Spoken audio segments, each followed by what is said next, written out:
예, 시작하겠습니다. 오늘 저번 세미나 때 말씀드렸던 국장이 가격은 저렴한데 환율 문제 때문에 줍는 게 망설여진다고 말씀드렸었는데 그게 오늘 좀 문제가 돼서 좀 이야기를 나눠보려고 급하게 세미나 열었습니다.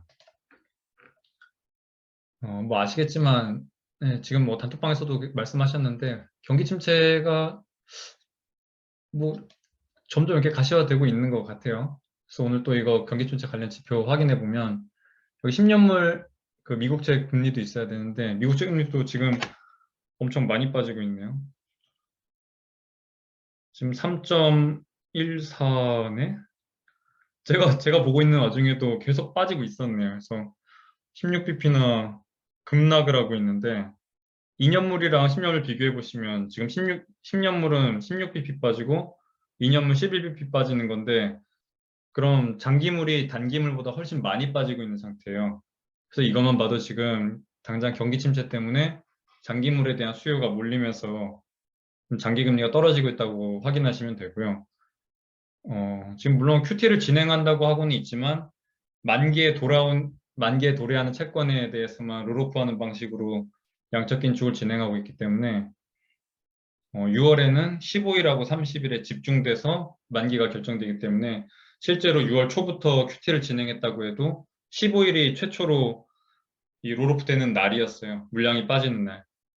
그리고 이제 30일에 한 번 더 있기 때문에 우리가 지금 이걸 들고 있는 이유가 이따가 뒤에서도 이런 이렇게 물렸을 때 대처하는 방법에 대해서 말씀드리겠지만 우리가 지금 이걸 들고 있던 이유가 7월에 나오는 CPI가 높게 그러니까 6월 CPI가 높게 나올 것으로 생각돼서 그럼 이제 긴축을 더 빨리 당길 거고 그거 기대하고 그리고 이제 뭐 6월 30일에 나오는 QT 물량도 있고 그런 두 가지 모멘텀을 기대하고 들어간 건데 중간중간 경기 침체가 가시화되면서 이렇게 매수세 붙으면서 빠지는 부분에 대해서는 그냥 어느 정도 생각하고 있었던 부분이에요. 중간중간에 이게 뭐 계속해서 타격은 오겠지만 저희가 기대했던 거는 그 모멘텀 두 가지를 보고 간 거기 때문에 이렇게 중간에 이게 급격하게 빠지면서 물리더라도 그냥 그 두 개 모멘텀 확인할 때까지 이렇게 들고 가야 되는 거예요. 아무것도 없이 내가 매수를 한 상태면 모르겠는데 내가 매수를 했을 때의 목적이 그 두 가지에 대한 상승 모멘텀을 보고 들어간 거기 때문에 중간중간에 이런 뭐 경기 침체가 지금 온 건 아니고 경기 침체가 올 거라는 우려 때문에 장기물에 대한 수요가 는 거지 직접적으로 온 상태는 아니잖아요. 그래서 지금은 그냥 스테이 하는 게 맞아요. TBT 같은 경우는. 그래도 오늘 빠지는 양은 16bp면 진짜 엄청 세게 빠지는 거는 맞아요.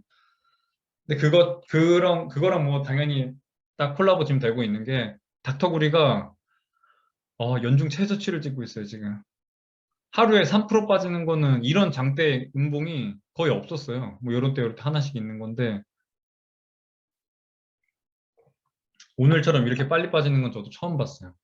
그리고 특히 지금 WTI 같은 경우에도 120불 고점 찍고 뭐 인버스 얘기도 말씀드렸었는데 당연히 뭐 130불한테 140불 가면은 저쪽에 뭐 중동 쪽에서도 그렇게 너무 높은 고유가는 지금처럼 경기 침체를 일으키기에 너무 좋은 조건이 돼버려요. 그래서 오히려 그쪽에서도 경기 침체가 오면 수요가 줄기 때문에 어느 정도 가격에 대한 방어는 해줘야 돼요. 근데 그 적절한 가격이 보통 사람들이 말하기로는 100불대를 얘기를 하는 거고 지금부터가 시작이에요. 요 100불, 103불까지 지금 내려온 건데 여기서 이건 뭐 유지하니 올라가니 그러니까 산유국가 소비하는 국가에서의 요 중간 타협책이 100불 정도예요. 근데 여기서 진짜 실제로 경기 침체가 오게 되면 당연히 100불 아래로 빠지겠죠.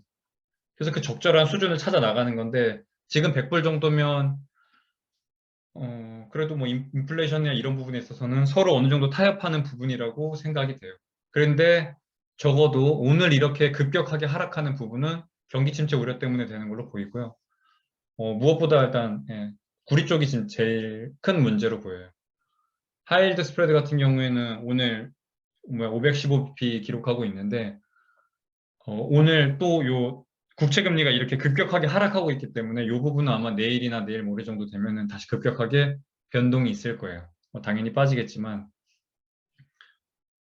이쪽에 있는 러셀 2000도 제가 항상 주의 깊게 보고 있는 러셀 2000인데 지금 1660 정도 기록하고 있어요.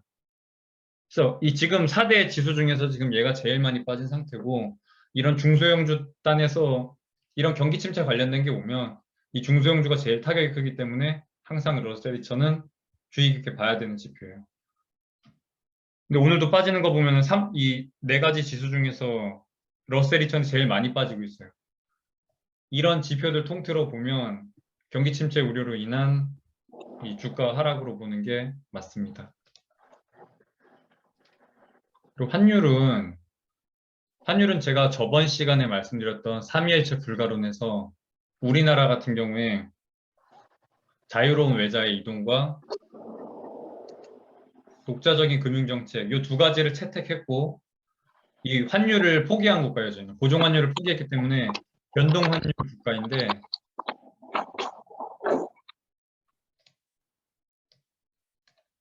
변동환율 국가인데 이런 변동환율 국가의 가장 큰 단점은 뭐 이렇게 성장하고 버블이 끼는 상태에서는 쭉쭉쭉 올라갈 때는 전혀 문제가 되지 않아요.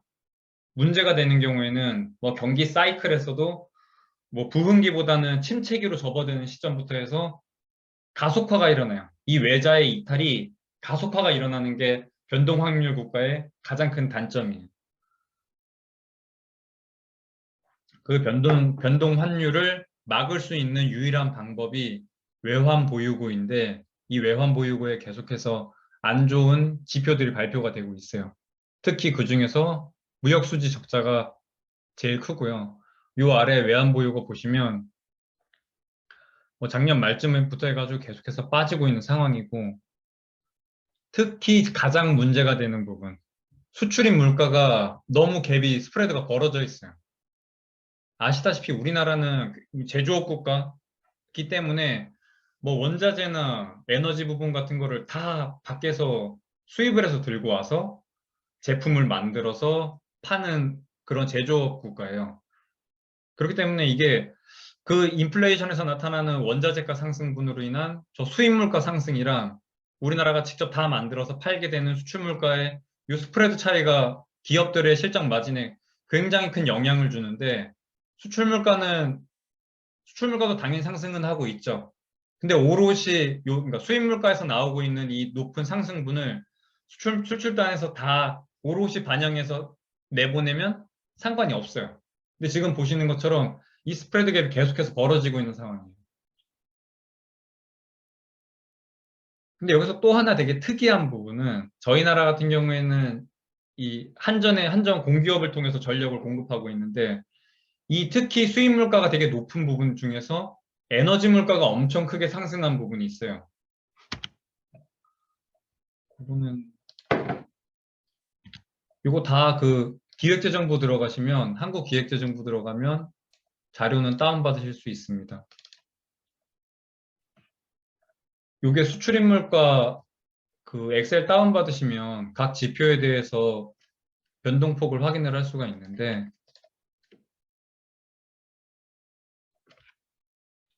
보시면 여기는 다 연 단위로 지금 잘라서 되어 있는 거고 올해 들어와 가지고는 월 단위로 뒤쪽 부분에 잘려 있습니다. 근데 뭐 보시다시피 평년도에는 한 자릿수로 그냥 어느 정도 등락을 왔다 갔다 하는 정도의 수준인데 지금 22년도에 들어와서는 다 두 자릿수로 굉장히 큰 폭으로 뛰고 있어요. 그 중에서도 특히 원자재랑 수입물가에서 원자재랑 중간재 부분이 되게 높게 상승을 한 상태인데 이 원자재 중에서도 에너지 부분이 되게 큰 폭으로 올랐어요. 근데 그걸 오롯이 한전이 다 떠안고 이 전기료 같은 경우에는 갑작스럽게 올리면 뭐 기업이 됐든 소상공인이 됐든 자영업자가 됐든 급격한 부담이 오기 때문에 그냥 오롯이 그 코스피 200 안에서 한국전력 혼자서 그 엄청난 수입 물가가 상승한 분을 혼자 다 두들겨 맞고 있는 거예요. 비용 상승 부분을. 그러다 보니까 뭐 요즘 보면 그 근래에 있었던 것 중에 한전에서 발행한 회사채도 있었죠. 그거는 그냥 우리가 흔히 말하는 회사채라고 하기보다 그렇게 공기업 같은 데서 발행하는 거는 특수채라 그래가지고 발행 주체가 그렇게 공기업이나 뭐 그렇게 좀 가스공사 뭐 이런 데는 좀 그냥 회사채라고 부르진 않아요. 발행 주체가 그래도 좀 공신력이 있는 부분이기 때문에 우리가 흔히 말하는 회사채랑은 조금 구분을 하셔야 됩니다. 다시 돌아와서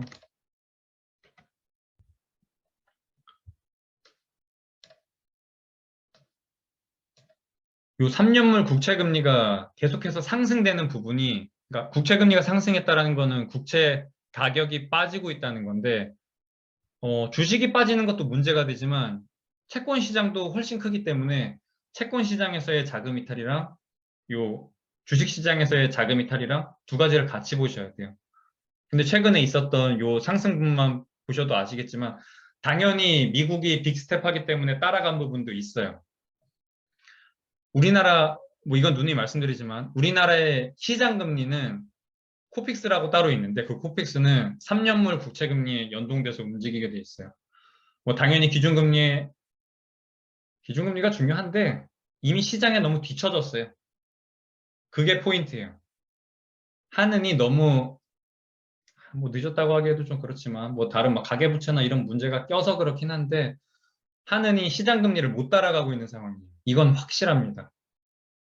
그런 바람에 기준금리를 오르던 내리던 말던 그냥 한국의 요 3년물 국채금리는 그냥 미국의 기준금리랑 연동해서 미국의 2년물 국채금리랑 연동해서 잘만 뛰어다니고 있습니다.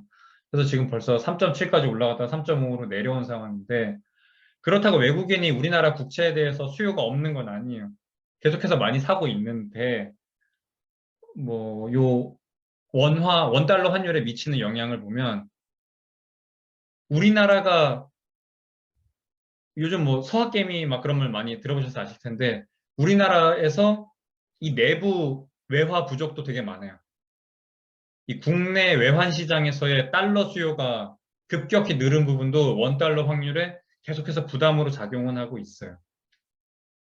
그래서 이거 보시면 뭐 이렇게 좀 빠진 부분이 있는데 최근에 있어서 이렇게 급격히 상승한 걸 보면 계속해서 어느 정도 이 국채 가격이 하락하는 부분이 있는 상태입니다.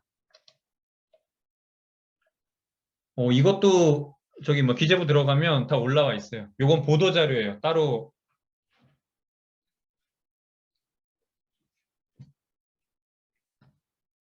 말씀하신 요 질문은 제가 이따가 다 할게요. 그래서 우선 요 외환보유고 같은 경우에 이렇게 보도 자료를 만들어서 배포를 합니다. 그래서 제가 이것도 기재부 들어가서 다운받아 온 거 지금 긁어 온 거예요. 제가 보시면 어떤 사유로 인해서 이 외환보유고가 감소를 했는지를 나타내는데 여기 보시면 우선 비율 자체는 유가증권으로 된 부분이 굉장히 많죠. 여기 보시면 1 주석 달려 있는 게 국채, 정부기관채, 회사채 뭐 이런 걸로 이제 구성이 되어 있다고 얘기를 하는 건데 대부분 국채로 뭐 구성되어 있는 거고 뭐 미국채겠죠. 지금 들고 있는 것들이. 여기 보시면 외화 재산의 뭐 미달러 환산액 감소. 요 말은 달러 인덱스가 급격하게 상승하면서 우리나라가 외환 보유한 것 뭐 전부 다 달러로만 들고 있는 건 아니고 다른 나라 통화들을 들고 있는데 달러가 강세가 되면서 다른 나라 통화에 대한 절하가 일어난 거죠. 그래서 그걸 달러로 환산을 했을 때 나오는 이 외환보유고의 감소세까지 더해지면서 이제 외환보유가 적어졌다. 뭐 이런 사유를 좀 들고 있는 거예요. 근데 이 아래 보시면 외환시장 변동성, 완화 조치 등의 기인. 이게 이제 그냥 달러를 풀어가지고 원달러 환율 방어를 했다는 건데 실질적으로 크진 않았죠. 그러니까 이렇게 올라왔죠. 저는 이제 어느 정도 1250원 단에서 잘 막아줄 거라 생각했는데 생각보다 주식시장에서의 외국인 자금 이탈이 너무 심해요. 매일매일 조 단위로 빠져나가고 있기 때문에 그걸 막기에는 한은도 여의치 않을 것 같아요. 그리고 이거는 여기 지금 들고 있는 이 유가증권에 대해서 지속적으로 평가손이 날 텐데 보유한 채권들에 대해서 그러니까 그 순간순간에 평가가 계속해서 자산에 대한 평가가 들어갈 텐데 보통 유럽 외환 보유액 같은 경우에는 다 만기까지 들고 가는 자금 그러니까 제가 맨날 말씀드리는 이 장기 국채에 대해서 만기까지 들고 가는 수요층은 각국의 중앙은행, 뭐 보험사, 연기금 이런 기관 수요가 보통 만기까지 들고 가게 되는데 중간중간 그 채권의 평가 손에 대해서 다 트래킹을 하는지가 궁금해서 찾아보니까 하지 않아요. 이 지금 들고 있는 이 국채에 대해서 최근에 있었던 이 금리 상승으로 인한 평가손이 반영이 된 건지를 물어본 질문이 있었는데, 예, 그건 하지 않는다고 합니다. 중간중간에 나타나는 이 채권들에 대한 평가손은 반영해서 여기다 발표하지 않는데요. 그러니까 실질적으로 지금 들고 있는 유가증권을 유동화시켜서 이 원달러 환율을 방어한다고 들어왔을 때는 지금 여기 나타낸 금액보다 적을 거예요. 그러니까 지금 계속 찝찝한 거예요, 저는. 제가 찝찝해하는 부분들은 그런 거예요. 그리고 이 아래 보시면 주요국의 외환보유액에 대한 현황도 계속해서 안내를 해줘요. 뭐 당연히 중국이 제일 많고, 이게 4조 달러였는데 저번에 그 3일체 불가로 설명할 때 중국 1년 만에 1조 달러 털린 거 말씀드렸었죠. 그래서 그 1조 달러 털린 상태예요, 얘는 지금. 그래서 원래 이게 4조 달러 넘었었는데 1조 털린 거예요. 우리나라도 그렇게 막 낮은 수준은 아니에요. 외환보유액으로 치면은. 그래서 막 충분히 많이 확보했다, 막 이런 말들이 작년까지만 해도 사실 되게 많았어요. GDP 대비 들고 있는 외환보유액이 되게 충분히 많다고. 근데 근래 원달러 환율 상승만 봐도 예, 그렇게 막 안정적인 뭔가 그런 걸로 보기에는 조금 무리가 있지 않나 싶어요. 그리고 여기 보시면 유일하게 사우디아라비아만 지금 외환보유액이 계속해서 늘고 있는데 정말 사우디아라비아는 노났어요. 그냥 특히 5월 말 외환 보유액으로 보면 이거 이제 4월 말로 기준으로 합니다. 그러니까 뭐야? 이 외환 보유액이 나라마다 발표되는 게 다르기 때문에 그 기준으로 봤을 때 4월 말 기준으로 봤을 때 사우디아라비아랑 우리나라랑 역전이 돼요. 우리나라 지금 계속해서 빠지고 있죠. 여기 보면 뭐 40억 달러 감소, 80억 달러 감소 뭐 이렇게 계속 감소. 감소세가 지속되고 있는 중인 게 문제예요. 절대적인 값도 절대적인 값인데 근데 또 하나 특이한 점은 생각보다 대만은 많이 안 빠져요. 우리나라보다 계속해서 보시면 훨씬 적어요. 마이너스 37억 달러, 우리나라 85억 달러. 이 부분도 중요한 부분이에요.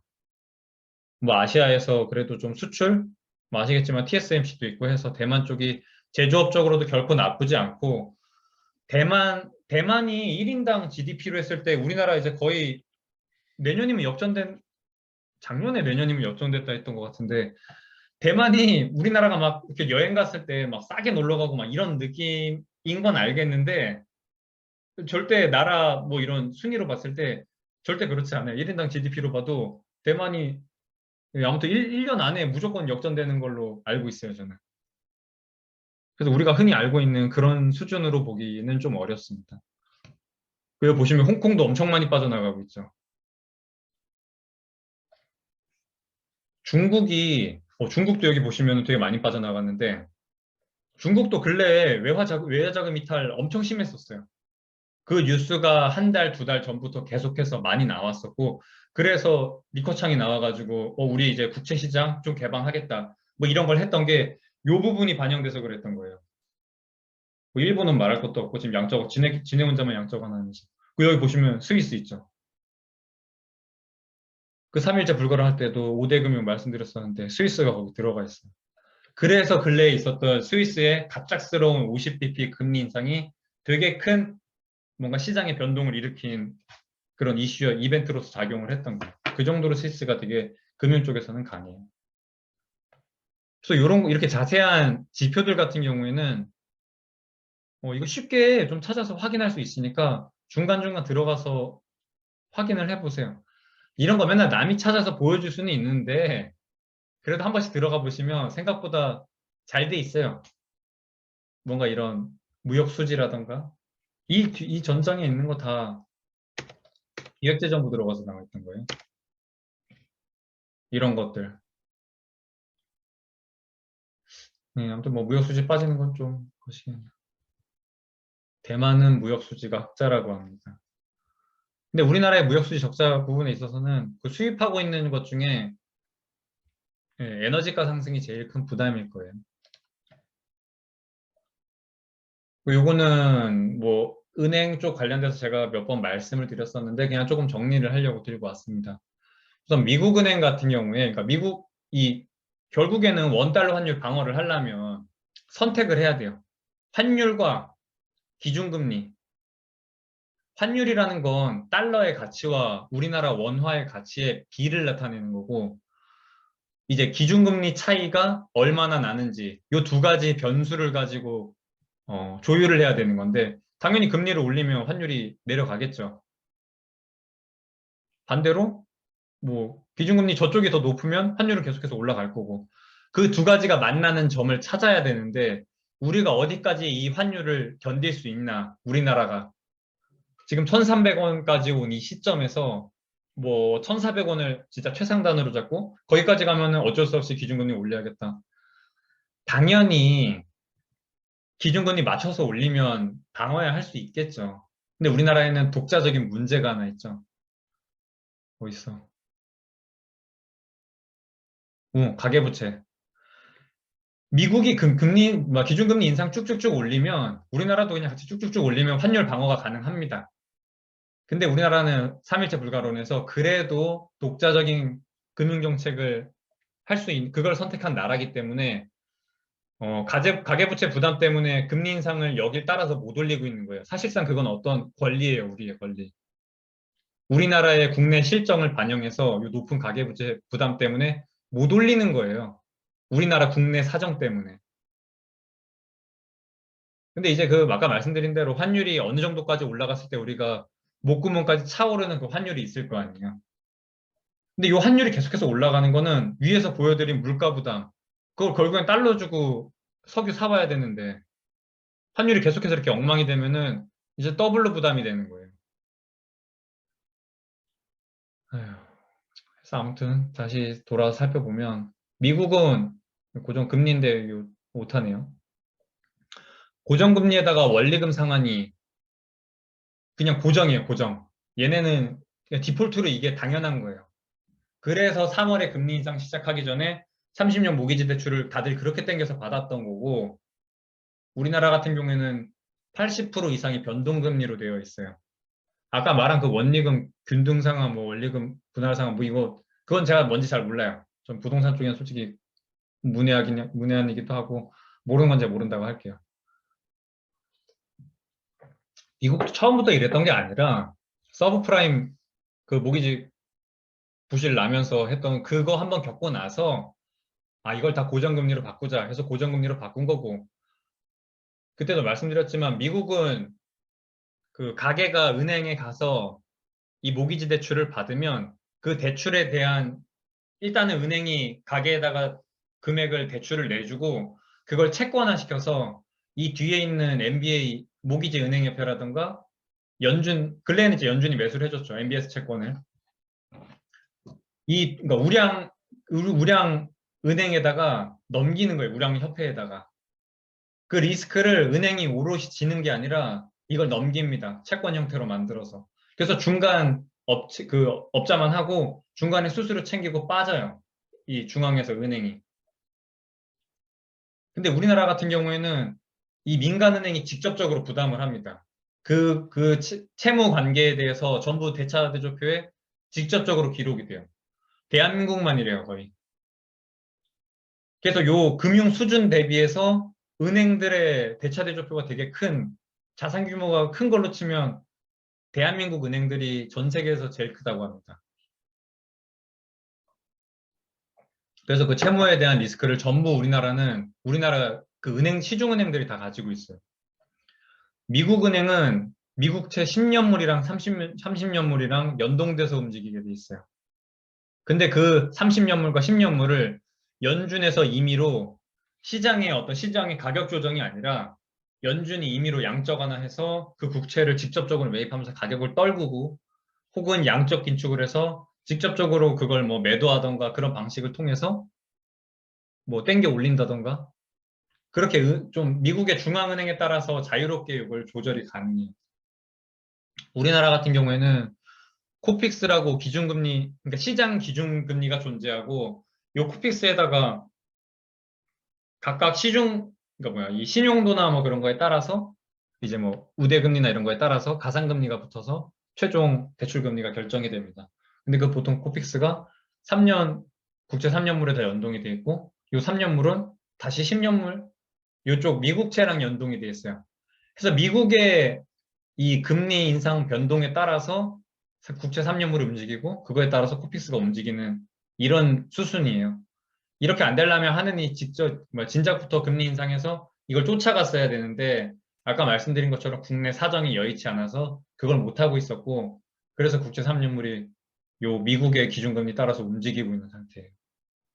그래서 이 3년물 변동폭을 보면 그날 뭐 그 주에 기준금리 인상을 하더라도 뭐 어느 정도 이제 시장이 흘린 예상치가 있을 테니까 반영을 하긴 할 텐데 실질적으로 기준금리 인상한다고 했는데 그날 막 떨어지고 그래요. 우리나라 지금 3년물 국채금리가 그 정도로 중앙은행이 시중금리를 쫓아가지 못하고 있는 상태에서 그러니까 뒤쳐져도 너무 뒤처진 상태예요. 심지어 근래 미국에서 75bp 올리면서 더 심해졌죠. 지금 미국이랑 우리나라랑 기준금리가 같은데 얘네는 앞으로 더 올린다고 시장에다가 이미 썰을 풀어놨기 때문에 시중금리가 막 뛰어 있는 거고 우리나라는 못 올린다라고 시중에서 생각하고 있는 거예요. 그게 문제예요. 이미 미국은 구두 개입을 통해서 시장 금리를 조절할 수 있는 그 신뢰도가 있는데 한은은 그게 없어요, 지금. 그래서 미국 같은 경우에는 올해 말에 지금 3%, 3.5%를 얘기하고 있고 앞으로도 굉장히 빅스텝을 할 예정입니다. 뭐죠?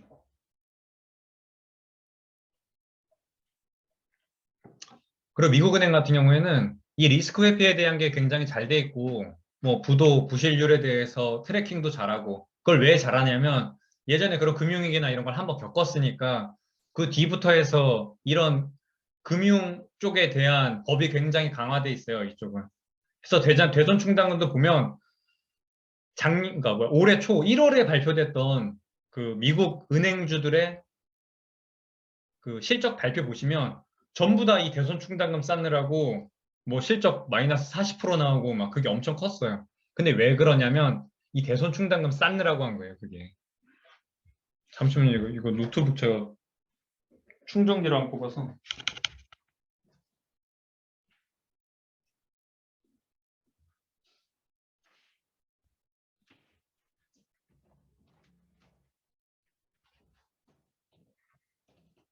아유.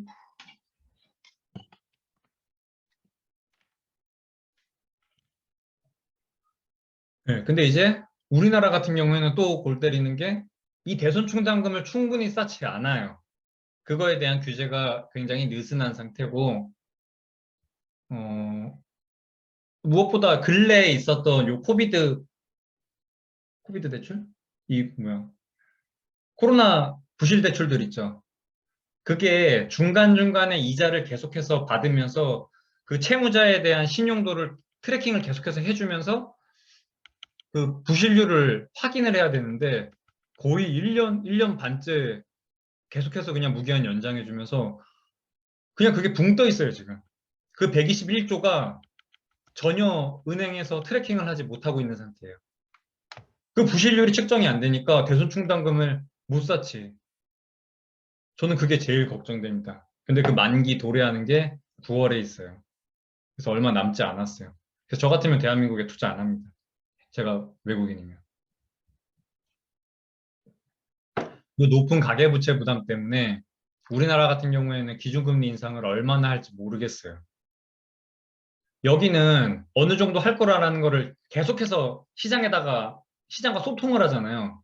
그러니까 어느 정도 이 국채금리가 계속해서 안정적인 상황을 보이고 시장에서도 그런 그러니까 이 이 미확정에 대한 리스크가 어느 정도 해소가 된 부분들이 있는데 우리나라는 진짜 미지수예요, 이게. 그냥 이거에 그냥 끌려다니는 건데, 그러니까 미국에 지금 끌려서 그러니까 국외 상황으로는 기준금리를 올려야 되는데 국내는 높은 가계부채 부담 때문에 여의치 않아요.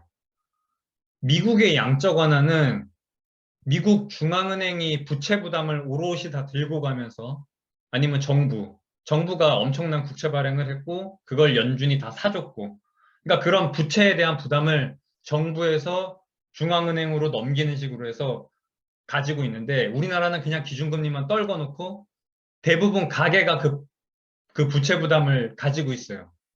최종 리스크를 가계가 들고 있어요. 이것 또한 엄청 큰 문제예요.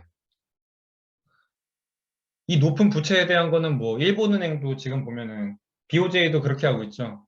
그쪽에서 다 부채 부담을 그러니까 정부가 들고 가고 있고 국가가 들고 가고 있고 미국도 그렇게 들고 가고 있는데 우리나라는 가계에다가 그 모든 부채 부담을 지고 있습니다. 그러니까 양적 완화하는 방법이 이 어쩔 수 없어요. 신흥국이어서. 그래서 뭐 이 기준금리 지금 50bp 한다라는 말이 나오고 있어요.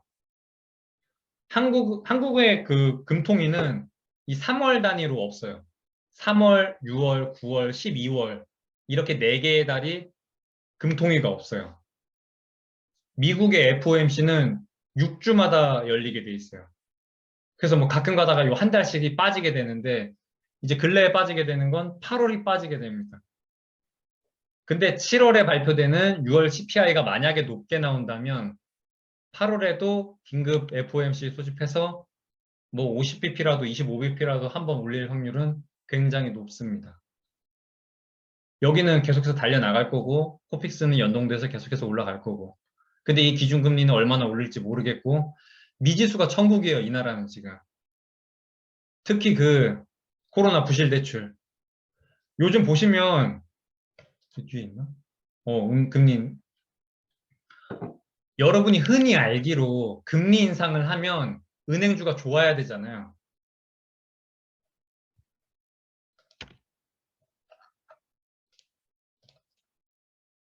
근데 은행주가 왜 좋은지는 알고 계시는 건가? 조달금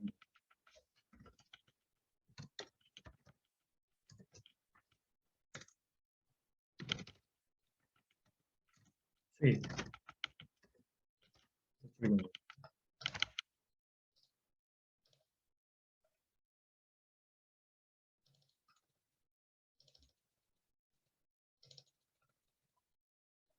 은행의 보통 수익 구조가 그 조달금리와 대출금리의 차이라고 생각하시면 되는데 금리 인상을 하게 되면 이 조달금리가 올라가긴 올라갑니다. 근데 그 기준금리가 올라가는 게 적용이 되는 게 예적금. 요구불 예금이라고 해서 여러분 돈 들어왔을 때, 그러니까 예적금 같은 경우에는 기간을 어느 정도 정해놓고 예치시키는 거잖아요. 이 금리는 기준금리를 따라서 올라갑니다. 근데 요구불 예금이라고 해서 그냥 여러분도 보면 통장에 그냥 놀고 있는 돈 있죠. 내가 예적금 들지 않은 그냥 놀고 있는 돈. 월급 들어온 다음에 그냥 남아있는 돈들 있잖아요. 예적금 쓰고 나왔고 그냥 내가 예치시켜 놓은 돈. 그 돈들은 그 기준금리가 올라가도 적용되지 않아요. 이 조달금리가 상승되지 않아요. 근데 요구불 예금만 해도 한 50% 가까이 돼요. 그러니까 설령 기준금리가 5% 오르더라도 요 조달금리에서 올라가는 건 절반 정도밖에 적용이 안 돼요. 근데 대출금리는 아까 말씀드린 대로 기준금리 올라가면 그건 오롯이 다 반영하기 때문에 어지간해서 금리 인상이 되면 은행주는 올라갈 수밖에 없어요. 수익 구조가 좋아질 수밖에 없어요. 실제로 아마 2분기에 나오는 은행들의 수익만 봐도 좋게 나올 거예요. 안 좋을 수가 없죠. 이미 코픽스 다 뛰고 주담대 다 뛰면서 금리가 작년부터 해서 얼마나 올라왔는데. 이 최근에 대출 갱신하신 분들은 아시겠지만 1년 만에 한 2%포인트 가까이 증가했어요. 그냥 신용 멀쩡한 사람들. 제 주변에 있는 그냥 요 대기업 다니는 사람들도 보면 한 1%에서 1.5%까지는 그냥 신용대출도 이번에 갱신하면서 다 올라갔어요. 근데 기준금리는 그렇게 안 올렸죠. 그러니까 은행은 그냥 앉아서 요 예대 마진을 통한 요 수익은 아주 좋게 나올 거예요. 근데 요즘 은행주 보면 다 개박살 나고 있죠. 이건 그냥 제 생각이에요. 수익은 되게 좋은데 요 개박살 나는 이유는 이것 때문에 그런다고 생각해요, 저는.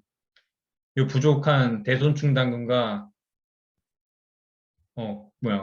이 가계부채. 가계부채 중에서도 자영업자들한테 나갔던 코로나 긴급대출? 뭐 이런 거 있잖아요. 은행에다가 이자 유예시켰던 거. 나중에 이자 갚아라 했던 거. 요것도 한번 설명드린 적이 있는데, 코로나 대출이 문제인 이유가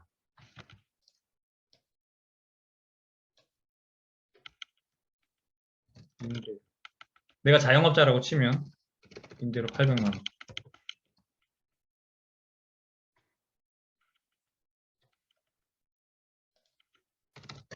대출.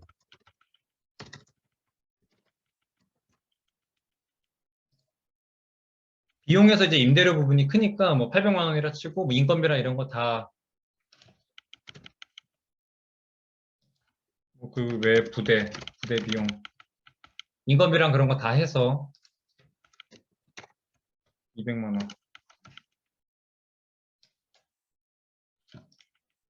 이렇게 해서 내가 평소에 1000만 원씩 남겨 먹고 있는 상황이었어요. 근데 코로나 시기에 막 1년 정도를 그냥 가게를 아예 문을 못 열게 만들었잖아요. 그러면서 이 매출이 0이 된 거예요. 그럼 인건비랑 임대료 같은 경우에는 고정적으로 나가는 고정비인데 그냥 마이너스 800만 원씩 계속 까먹는 거였고, 뭐 이건 제가 그냥 예로 진짜 장사 잘 되는 거였겠죠. 2천만 원에다가 임대료 800, 뭐 이 정도에서 1000만 원씩 남기고 있는 상태였으면. 요 임대료라는 게, 그러니까 설령 대출을 받아서 요번 달을 버티더라도 그게 어디인가에 투자가 돼서 재화로서 남는 게 아니라 그냥 진짜 말 그대로 임대료 한 달, 요 내가 들였던 기회비용에 대해서 유지하기 위해서 내가 뭐 인테리어도 했고 여기 지금 가게 내느라고 뭐 돈을 다 들였던 거에 대해서 지금 요 수익 구조를 유지하기 위한 그냥 임시방편으로 800만 원 대출 받아서 요번 달 버티고 넘어간 거예요. 뭔가 요 내가 코로나 대출로 받았던 자금들이 재화로서 남는 것도 아니고 어디 투자해가지고 뭐 설비를 산 것도 아니고 냉장고를 산 것도 아니고 투자로서의 비용이 발생된 게 아니라 그냥 그 달 한 달 버티고 사라진 거예요. 그래서 제가 봤을 때 이게 문제라는 거예요. 코로나 대출이 부실 대출일 수밖에 없는 이유가 이건 그냥 버티고 그냥 끝낸 거거든요. 근데 심지어 우리나라는 오미크론 때문에 나중에 가가지고 전 세계 제일 많이 나오는 국가 되면서 다시 한번 문 닫았었죠. 이거 한 10달만 해도 벌써 1억 날라갔는데 다시 돌아와서 얼마나 잘 장사를 해서 한 달에 얼마씩 갚아나갈지는 미지수지만 대부분의 자영업자들한테 나갔던 코로나 대출이 이런 식으로 그냥 일시적으로 그냥 소진되는 금액으로서만 사용이 됐어요. 지금의 요 수익 구조를 견디기 위해서 소비되는 일시적인 자금으로 사용되고 사라졌어요. 그래서 제가 이거 안 좋게 보는 거예요. 그리고 작년부터 잘 생각해 보면 이금융에 대해서 중저금리, 중신용자 막 이런 사람들에 대해서 뭐 이금융으로 엄청 많이 넘어갔어요. 1금융에서 대출이 안 나오니까 이런 거 다 받고 그다음 이제 그림자 금융이라고 해서 저기 신용 좀 사나머니 뭐 이런 데 있죠. 그런 데로 다 넘어갔어요. 그래서 그 사람들이 이 대출이 다 갑자기 그 명사가 기억이 안 나네. 다양한 곳에서 대출을 내놓은 상태예요. 한 곳에서만 하나만 낸 게 아니라. 그래서 제가 생각했을 때 지금 은행주가 수익이 저렇게 좋은데도 불구하고 빠지는 이유는 저는 지금 나갔던 대출들에 대한 리스크 때문에 그렇다고 생각해요. 근데 그게 터지는 게 9월이고 심지어 근래 이 저축은행 이금융단에서 보면 요 회사채 발행이 엄청 많이 나오고 있어요. 이게 저번 달인가에 나왔던 것도 4% 5% 가까이 했었어요. 경남은행. 저번 달이면은 빅스텝 없을 때, 그러니까 75bp 자이언트 스텝 없을 때 했던 건데, 그때도 회사채 경남은행인데, 지역, 지역은행이 4.5%짜리 회사채 발행하고 있었어요. 그 정도로 금융단에서 지금 자금 확보에 쉽지 않다는 거예요. 제가 괜히 그 8월에 가가지고 예적금 들자고 했던 게 아니라 이런 이유들이 있어서 그랬던 거예요. 미국의 이 긴축 횡보도 있고 이 은행단에서의 이 자금 압박이 있기 때문에 은행 회사채가 꽤 쏠쏠하게 나올 걸로 생각을 했어요. 특히 막 보험사 같은 거. 보험사도 그 RCB 말씀드렸었죠. 보험사도 똑같이 고객들이 언제든 그 돈 회수의 가능성이 있기 때문에 은행의 지급 준비율처럼 일정 부분을 확보를 해놔야 됩니다. 현금을. 근데 그 부분에 계속해서 평가손이 일어나면서 문제가 생기고 있어서 회사채를 계속 발행했어요. 보험단에서도. 근데 그 보험주가 그런 RCB에 문제가 생기는 보험주들이 뭐 낮은 이게 어디 핫바리 그게 아니라 모든 보험사가 그래요. 진짜 한두 개 빼놓고 그냥 모든 우리가 알고 있는 되게 흔히 알고 있는 보험사들이 그 권고치를 충족 못 시키고 있는 상황이에요. 그래서 회사채를 계속해서 발행하고 있는 거고. 그런 부분이 요 대손 충당금이 없어서 그렇다고 생각되고 지금 은행주가 빠지는 이유는 제가 봤을 땐 지금 나갔던 채권들에 대해서 평가손이 나중에 발생될 수 있기 때문에 그 부분이라고 생각해요.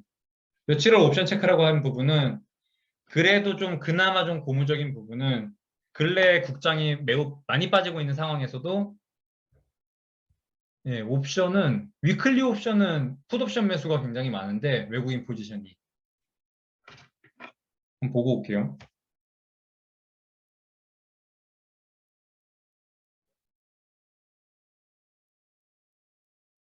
오늘도 보면 콜옵션 매수가 되게 많아요.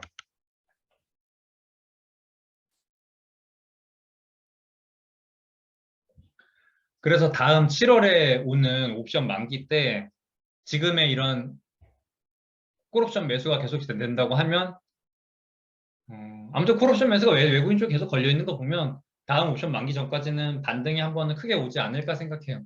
이 옵션 털어먹으려라도. 일단 위클리 옵션 내일 만기인데 내일까지는 혹시 빠지더라도 그냥 그러려니 하세요. 이런 옵션이 만기되는 부분은 그 기초자산의 평가보다 그냥 요 파생 상품에 먹으려고 찍어 누르는 모멘텀이 있기 때문에 이런 건 옵션이 끝난 다음에 확인을 해야 돼요. 그래도 다행인 부분은 아무튼 계속해서 콜옵션에 대한 매수가 외국인 쪽에서 들어오고 있는 부분. 이건 나중에 가서 꼭 다시 말씀해 주세요. 제가 계속 트래킹은 할게요. 그리고 지금 막 좀 많이 물린 부분들이 있잖아요. 국장도 저렇게 빠졌는데 솔직히 안 물리긴 어렵잖아요. 저번 세미나에서 가격이 진짜 너무 매력적이어서 사고 싶은데 손이 안 나간다 했던 그거. 그게 결국 오늘 터져서 보니까 환율이 지금 저렇게 치솟아 있는 상태고 1,300원 뚫려 있잖아요. 일단 내일 하는 애 대처를 봐야 될 것 같아요. 오늘은 일단 1,300원 뚫린 거는 뭐 장 막판에 쭉 빨아 올리면서 이제 뭐 터지고 한 건데 내일 아침에 하느니 얼마나 뭐 외화를 풀든지 해서 적극적으로 대처를 해서 1,300원에 대해서 방어를 나설 텐데 제가 생각했을 때는 그냥 1,250원에다 묶으러 들어가지 않을까 싶어요. 그래서 그냥 저기 환율이 조금 떨어지면 어느 정도 회복할 걸로 보고 있고 지금 정도면 예, 진짜 절대 나쁘진 않아요. 그냥 지금 정도 가격에서는 지금에서는 진짜 손절을 하는 게 진짜 의미가 없어요. 이거 손절하나요? 되게 질문 많이 주시는데 본인의 이걸 명확히 해야 돼요. 본인 주식의 특성을. 제가 나중에 코스피 안에 있는 종목들 이렇게 하나씩 좀 그 설명을 드릴게요. 그 섹터마다 특징이 있어요. 오늘 그래. 건설주 하나 그럼 예로 들면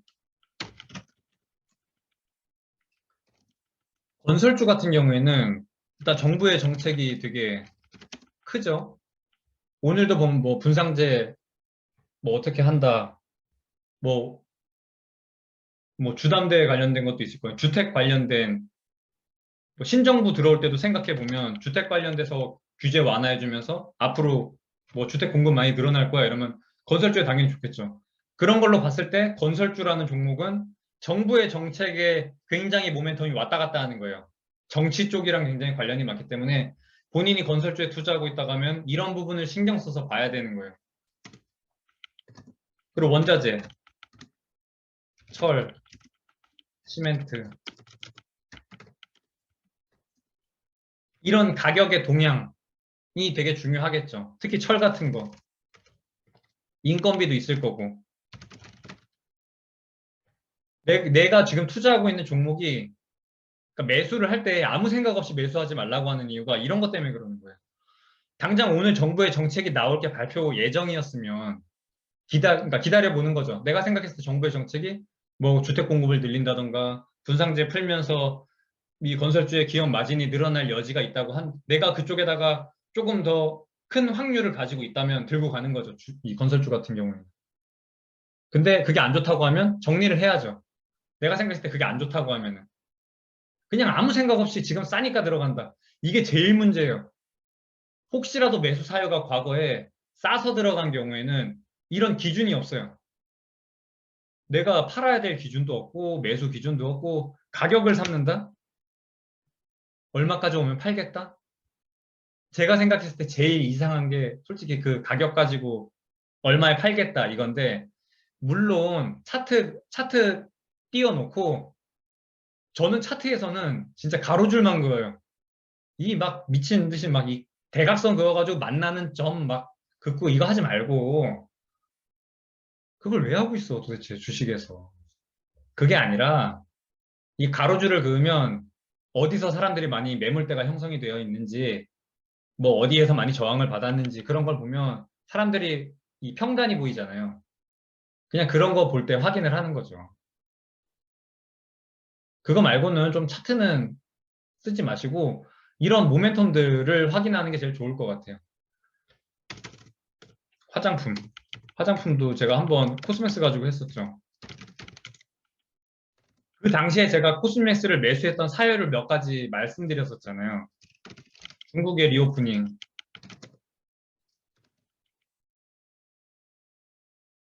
화장품주 같은 경우에는 또 뭐가 있지? 면세 쪽으로 그게 많이 나가고,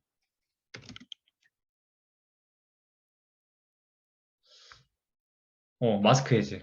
그때 그 당시에 마스크 해제였죠. 그 제가 코스메스 추천했던 그때 일어났던 이벤트가 이런 게 있었는데, 그때 제가 마스크 해제 나오면, 마스크 해제 같은 경우에는 국내 시장이죠.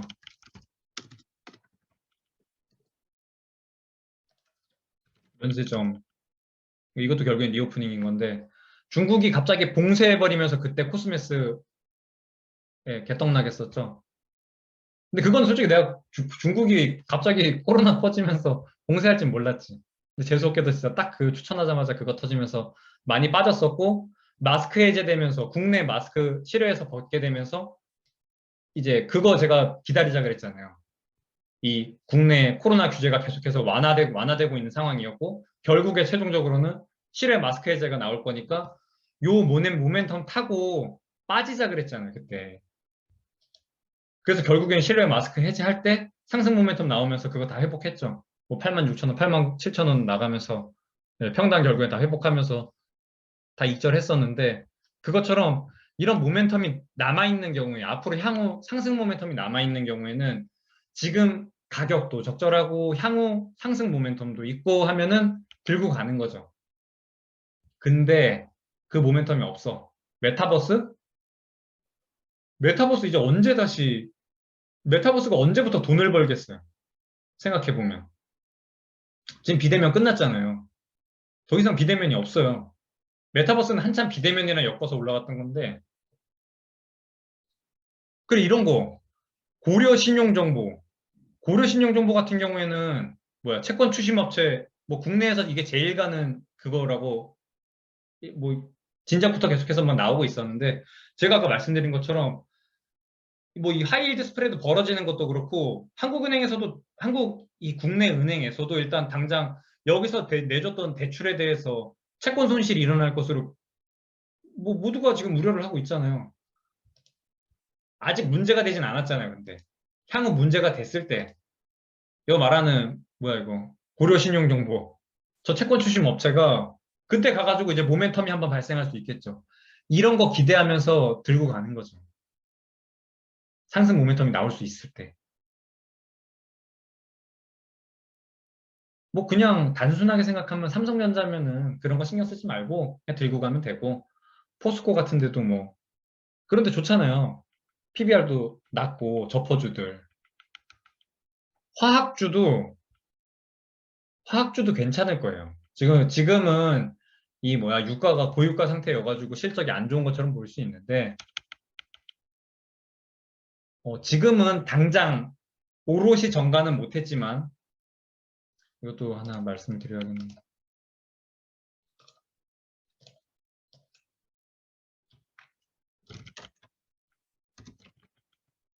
원자재 기업 같은 경우에,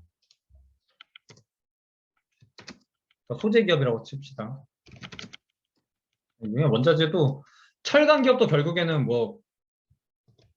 철광석 가격이 굉장히 중요한 거고, 뭐 알루미늄 뭐 이런 것도 뭐 복사이드가 중요한 거고, 원자재 기업도 결국에는 광석을 받든 뭐 원유를 받던 그 가격에서 내가 소재를 부품이나 세트업체에다가 납품하는 그 스프레드 가지고 수익을 남겨 먹는 건데, 이 원자재 가격이 가장 1단계 원자재 가격이 급격하게 상승이 일어나면 그러니까 소재업체, 정유업체, 여기는 이제 둘 다 이제 유가랑 엮여 있는 건데, 유가가 급등을 했어요. 근데 소재업체가 곧바로 그거를 100% 반영해서 다음 내가 납품하는 업체에다가 다음 티어에다가 바로 오롯이 다 전가를 해서 넘길까요? 그렇게 하지 않고 보통 어떻게 하냐면, 소재업체가 보통 일단 첫 번째 단에서 100% 자기 부담이 생겼죠. 그 물가 상승을 이제 100이라고 볼게요. 퍼센트라고 하자면 100에 내가 들고 오던 물가 상승이 발생했어요. 그 비용 상승 분을 다음 티어에다가 한 50 정도 전가를 해요. 이렇게 하면 지금은 이 다음 티어한테 50밖에 전가를 못했기 때문에 첫 번째 유가가 올라가면서 생겼던 그 50%에 대해서는 내가 손실이 발생해요.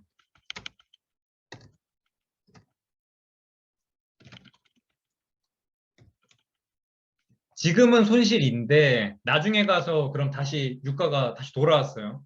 유가가 쭉 빠졌어. 그럼 요 소재 업체에서는 다음 티어한테 또 그 빠진 부분에 대해서 그냥 지금 바로 이게 다 해제됐어요. 소재 업체. 빠지면서 이제 0이 됐어 이게. 근데 아까 내가 다음 티어한테 50 이제 전가해 놨잖아요. 이게 내가 이 비용 상승분에 대해서 오롯이 내가 100을 먹었던 게 갑자기 쭉 줄어들어서 0이 되더라도 다음 티어가 여전히 50을 먹고 있는 상태예요. 이런 식으로 비용에 대해서 이렇게 전가시키는 방법을 취해요, 보통. 이 원자재 기업들은. 뭐 철강석일 수도 있고, 그쵸. 저기 뭐 포스코 같은 경우에도 철광석 가지고 와서 재련해서 현대자동차에다가 납품하고 하는 건데, 보통 이런 식으로 진행이 됩니다.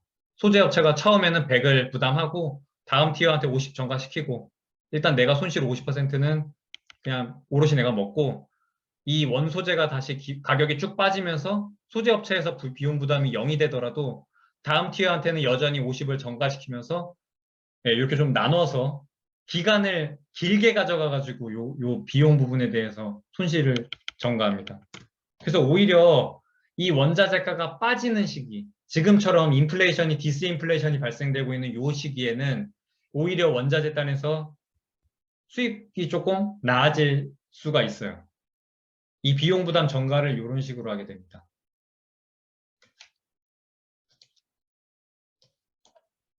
그러니까 원자재 기업을 혹시라도 내가 들고 있다면 지금 정리하는 건 말이 안 되죠. 앞으로 좋아지는데. 비용 오롯이 100% 먹던 거 내 다음 달한테 이제 넘길 수 있는데 이걸 왜 팔아? 이건 들고 가야지. 그러니까 이거 제가 나중에 이 코스피 200 띄워놓고선 하나하나 이거 분류해가지고 뭐를 봐야 되고, 뭐는 실적이 중요하고, 화학업체 같은 경우에 실적이 중요한 게 아니에요. 그러니까 실적이 그렇게 저퍼주 같은 경우에는 실적이 그냥 어느 정도 항상 나오는 기업이에요. 그래서 실적이 발표되는 날이 중요한 게 아니고 뭐 성장주는 실적이 발표되는 날이 중요한 거예요. 상승 모멘텀이든 하락 모멘텀이든 그 모멘텀이 발생되는 날은 실적 발표하는 날이에요.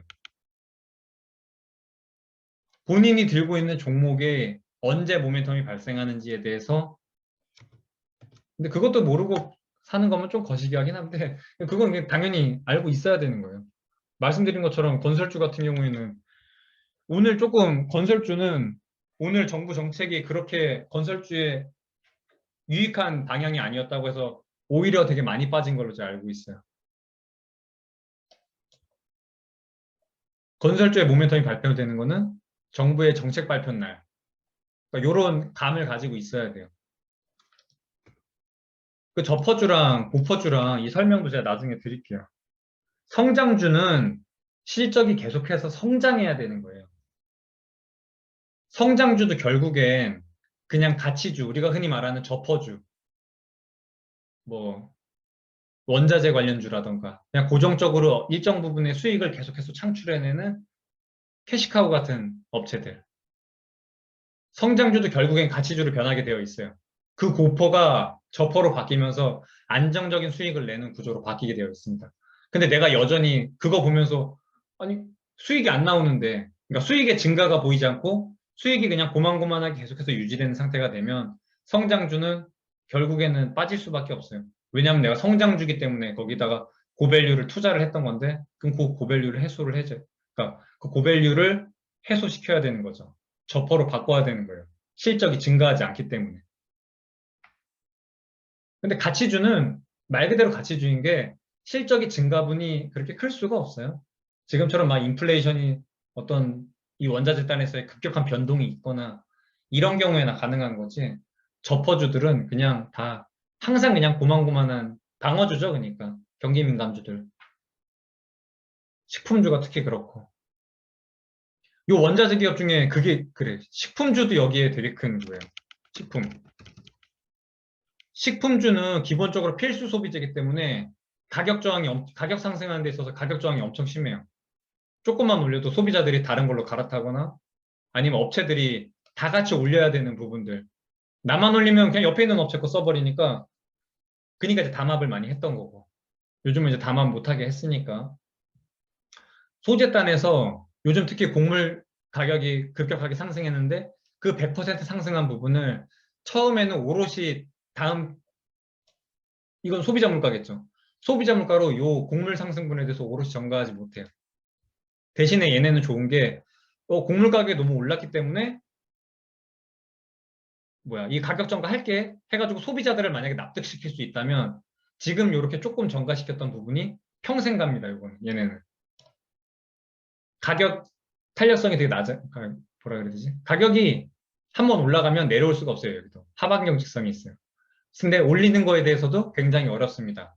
근데 만약에 이렇게 소재단에서 누가 봐도 뭐 에그플레이션 발생하면서 높게 되면은 이 가격 전가가 일정 부분이 일어나고 대신에 이 50 전가시킨 부분이 그냥 쭉 가는 거예요. 그래서 식품업체가 요즘 많이 올랐었죠. 그러니까 이런 것처럼 본인이 들고 있는 종목에 대한 어느 정도 이해가 필요해요. 이건 기본이에요, 기본. 제가 만약에 직접 이 개별 종목에다 투자하는 사람이면 아니, 그런 거야죠. 당연히 이 섹터에 대한 이해도 있고 그 기업이 그 섹터에서의 어떤 위치에 있는지도 알아야 되고 어디서 원료를 조달하는지 뭐 그런 걸 다 알아야겠죠. 근데 저는 그거 몰라서 안 합니다. 개별 종목은. 지금 뭐 말씀드리고 싶은 결론은 국장에서 지금 물려있는 부분들이 본인 종목이 상승 모멘텀이 앞으로 있고 그러면은 스테이 하는 거고 아니면 아닐 경우에 7월 옵션 보고 같이 정리해야 돼요. 이때. 제가 생각했을 때. 제가 계속해서 옵션 트래킹 할 테니까 이때 빠져나와야 될 거라고 봐야죠. 지금 들고 있는 것 중에 애매한 것들 있죠? 누누이 말씀드리지만 가격은 좋아요. 지금 국내 가격 확실히 좋은데 모멘텀 앞으로 경기가 좋아지질 않으니까 미국이 긴축을 하면서 수요를 죽여서 인플레이션을 잡으려고 하고 있단 말이에요. 근데 우리나라 신흥국들은 제조업 기반으로 되어 있기 때문에 이렇게 소비 위주의 선진국에서 수요를 줄인다는 자체가 한국 기업들이 수익을 낼 수가 없어요. 수출이 늘어날 수가 없어요. 그래서 안 좋은 상태가 전망이 되는 거죠. 근데 가격이 싸. 가격이 너무 싸요, 너무.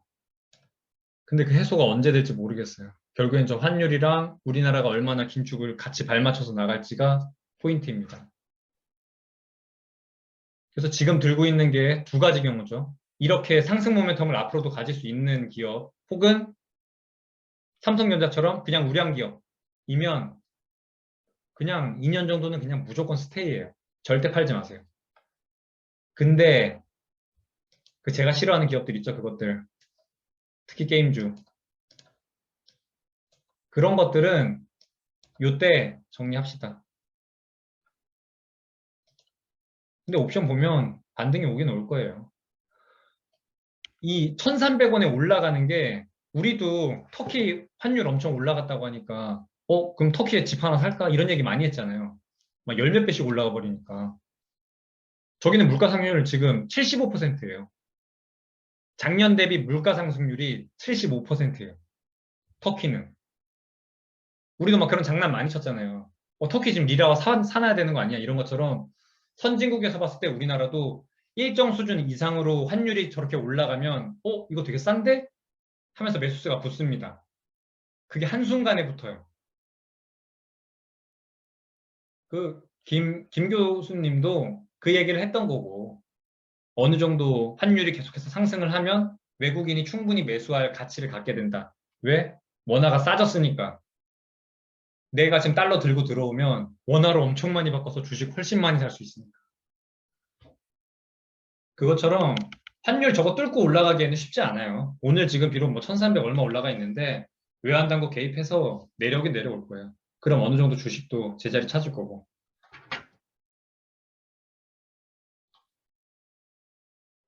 예, 일단 이렇습니다. 질문 있으십니까? 질문 아까 뭐 있었지?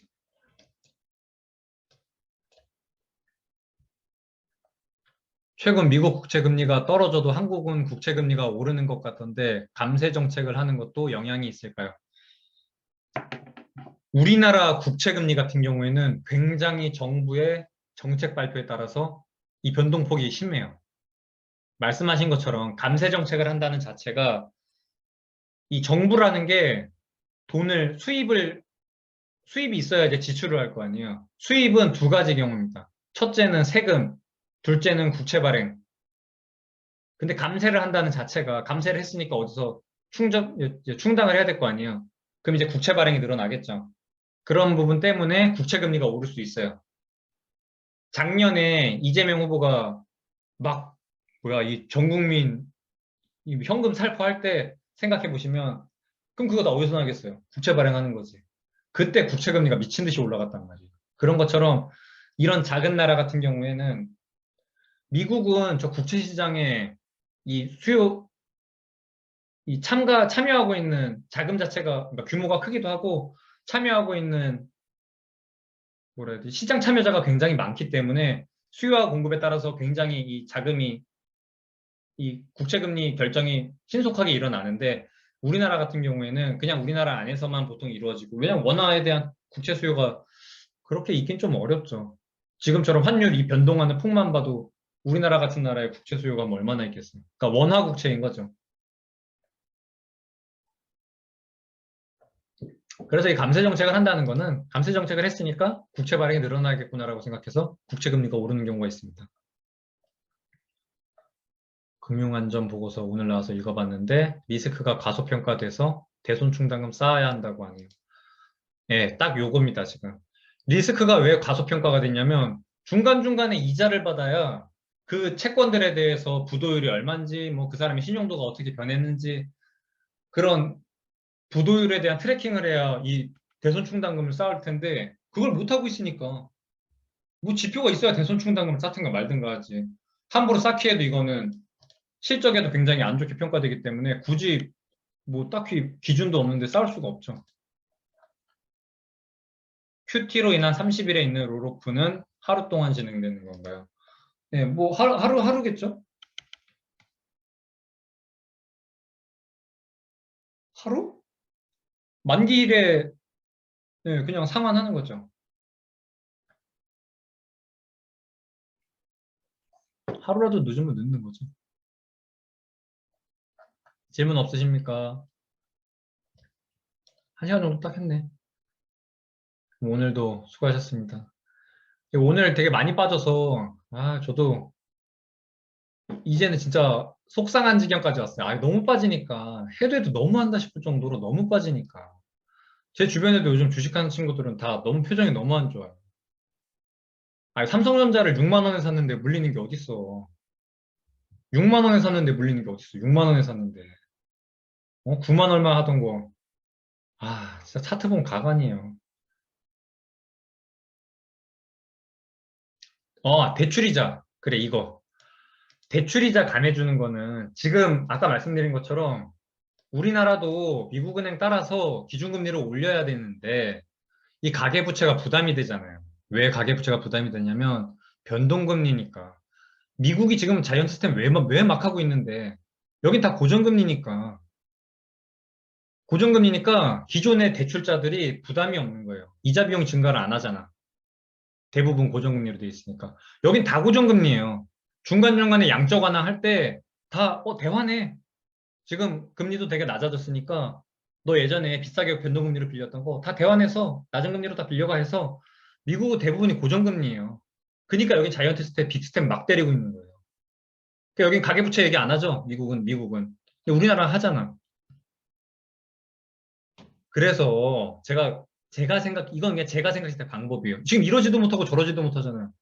기준금리 여기 맞춰서 못 올리니까 환율이 저렇게 뛰어가지고 외자가 다 이탈하고 있네. 근데 그거 올리자고 그거 막자고 금리를 올리자니 가계부채 때문에 국내 국민들이 다 죽어나가게 생겼어. 그러니 우리나라도 미국은행처럼 변동금리를 어, 그쵸. 사실 은행이 조금 손해를 보더라. 은행도 근데 손해라고 말하기는 어려운 게 이거 진짜 다 변동금리로 때려가지고 너 이거 다 갚아. 막 이렇게 해버리면 부도율도 증가할 수 있고 지금 이 주택시장 자체가 주담대가 주택 가격을 담보로 잡은 거기 때문에 그 담보율에 계속해서 문제가 생길 거 아니에요. 전체적으로 대한민국 부동산 시장이 침체가 되면 모든 은행에서 지금 들고 있는 주담대 그 뭐야 이 부도 리스크가 상승하게 될 거 아니에요. 부채 비율이 올라가니까. 그러니까 은행 입장에서도 결국에는 디폴트 안 나는 게 좋긴 좋은 거예요. 특히나 은행에서 모든 그 주담대를 내줬을 때 담보로 잡혀 있는 주택 가격들이 빠지는 게 부담스러운 거죠. 그럼 이제 신용도 빠지니까 다시 또 뭐야 금리 더 인상 요구해야 되고 악순환이죠. 그걸 한 번은 끊어야 돼요. 대출이자 감해주는 거는 지금 말씀드린 것처럼 한국 정부에서는 어쩔 수 없이 한쪽을 포기해야 돼요. 여러분이 생각하기에 야 니네가 리스크 안고선 그거 어? 연끌 해가지고 너네 부동산 투자했던 건데 그걸 왜 정부가 왜 손실 보상을 해줘? 그럼 뭐 뭐 손실 보상 뭐야 이거? 내가 주식에서 손실 본 것도 해줄 거야? 이러고 달려들면 솔직히 할 말은 없어요. 없는데 이러나 저러나 한쪽을 선택하긴 해야 되는 상황인 거예요. 그래서 근데 아까 말한 그 금소법도 왜 그러냐면 금소법이라는 것 자체가 여기 그러니까 국민들을 위해서 만들어진 거예요. 국민들을 위해서. 근래에 막 서브프라임, 저 금융위기 막 이런 거 겪다 보니까 제일 결국에 피곤한 건 국민들이었던 거고 이거 변동금리를 해가지고 그래 얘네 따라서 금리 빡 올려가지고 이거 다 부채 부담으로 막 디폴트 나고 부동산 버블 꺼지고 이러면은 물론 이제 부동산 버블은 줄어들긴 해야 되는데 그렇게 경착륙 해버리면 그냥 전체적으로 한국의 이 모든 시장 자체가 무너지는 거예요. 그러니까 우리도 저도 대출 없어요. 저도 대출 없고 그런데 그쪽 편을 들자고 지금 얘기를 하고 있는 게 아니에요. 그러니까 저도 그거에 대해서 제가 이해관계가 얽힌 게 아닌데 이렇게 얘기하는 이유는 어쩔 수 없다는 거예요. 그래서 이거 안 올릴 거예요, 기준금리? 얘네 지금 3% 달려나간다고 하는데 이 가계부채 부담돼서 이거 안 올릴 거예요? 올리긴 올려야 되잖아요. 그래서 지금 저 사람들 들고 있는 변동금리를 뭐 고정금리가 됐든 이 변동금리로 올라가는 폭에 대해서 이 대출이자를 지원해주는 방식으로 그들의 이 금리 상승에 대한 부담 증가가 어느 정도 해소되게끔 해주자는 거죠. 제가 예전에도 이 방법은 말씀드린 적이 있는데 저는 오늘 솔직히 이 대출이자 감해준다는 거 나온 거 보고 제가 생각했던 거 역시 남들도 다 생각하고 있구나 그 생각했어요. 저는 이거 제가 생각했었어요. 이 방법을 생각해 봤었어요. 지금 말씀하신 것처럼 누군가는 혹자는 진짜 그거 보면서 아유 이게 자본주의가 맞나? 나도 세금 내는 사람인데 쟤네는 리스크 안고선 그냥 그 투자했다가 지금 손실 보는 상황인데 그걸 왜 내가 냈던 세금 가지고 보상을 해줘? 라고 달려들 수 있는데 그냥 전체적으로 보면 예, 좋은 게 좋은 게 아니라 그렇게 경기 침체가 와버리면 나도 안 좋아져요. 다 같이 죽자고밖에 안 돼요, 사실. 이거 부러지면 이거 디폴트 되면. 그래서 제가 저쪽을 저 연결하신 분들 옹호하는 게 아니라 그냥 그래요. 상황 자체가. 결국에 한국은행에서는 여기가 됐든 여기가 됐든 포기를 해야 돼요, 한쪽을.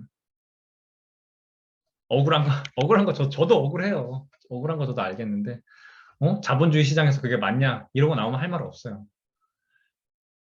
그래서 미국도 저를 양적완화 하거나 막 부양책 몇 조씩, 몇 조 달러씩 박는다고 하면 공화당에서 막잖아요. 그게 왜 막냐면 아니 고작 그 아주 소수의 인원이 저 노동자들의 금융 환경을 이렇게 조절하는 거에 대해서 그게 자본주의 원리에 맞냐? 소수의 사람이 다수의 이 금융 상황에 대한 이런 영향을 끼치는 정책들을 소수가 결정하는 게 맞냐? 거기까지 들어가면 이제 자본주의에 그런 것까지 나오게 되는 거예요. 근데 지금은 그냥 어쩔 수 없어요. 한쪽은 포기해야 되는 상황입니다. 그냥 그렇게 생각하고 좋게 좋게 생각하세요. 결국엔 이게 디폴트가 나면 우리한테도 안 좋아요. 크게 보면. 됐나요?